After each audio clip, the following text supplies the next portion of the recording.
Demand for signs, especially ones with rules posted about masking and social distancing, have skyrocketed during the pandemic. One sign shop in the Tennessee Valley is keeping up with the changes in recommendations and making signs to help keep you safe. Our Sydney stalwarts stopped by to check in with them.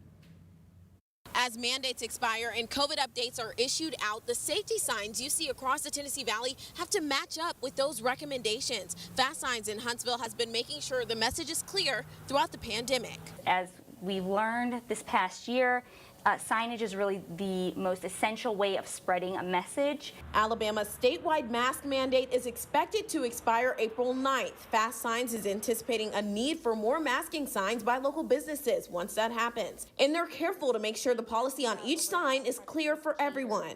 Having kind of templates and pre-made phrases that make it very clear on whether something is required versus something is encouraged.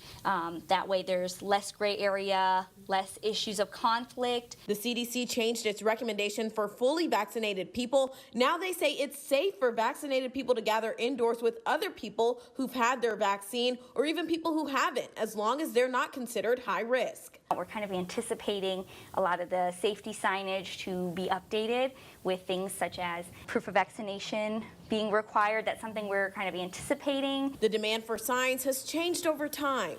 Earlier in the pandemic, we were getting, 80 to 90% of our projects were COVID safety related. Now I feel like it's actually reduced. COVID safety maybe is now 40 to 50%. One encouraging sign this business is seeing more local companies and construction groups reaching out for non-COVID related signage. I'm told this is a light at the end of the tunnel for our local economy. Putting the Valley first, I'm Sydney Stallworth, WZDX News.